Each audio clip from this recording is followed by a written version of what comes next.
দাদা কেমন? তো হ্যাঁ দাদা, কি খবর? আবারও চলে আসলাম এয়ার ফিল্টারের ভিডিও নিয়ে আপনাদের সামনে। দেখি কীরকম কী হালাত আছে ভিতরে।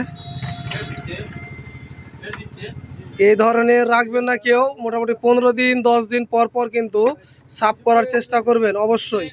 কেননা এভাবে যদি ধুলা থাকে তো ইঞ্জিনের ক্ষতি হবে। ফিল্টারটাও দেখেলি কেমন কি আছে, অনেক ধুলা আছে।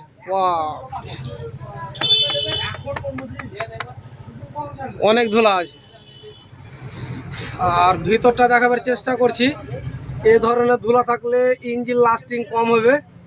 তো চেষ্টা করবেন বাড়িতে খুলে খুলে সাফ করার। তো কিভাবে করবেন দেখাচ্ছি।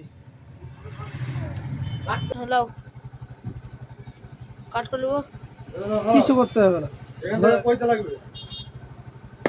ধুলাগুলো দেখেন এতটা ধুলা, বাপরে প্রচুর ধুলা।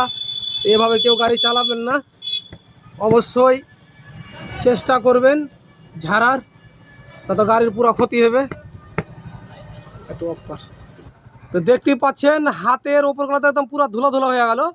তো যখন কম ধুলা থাকবে তখনই সাফ করতে হবে, বেশি হয়ে গেলে গাড়ির কষ্ট হবে, নিঃশ্বাস নিতে কষ্ট হবে গাড়ির।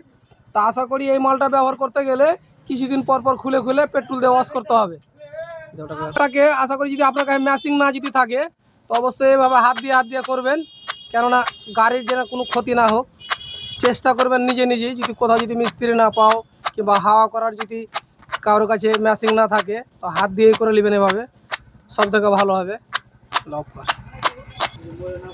চেষ্টা করবেন ভালোভাবে সাফ করার, কাপড় দিয়ে এভাবে মুছে নেবেন, প্রত্যেকটা যেন একটা না ধোলা থাকে।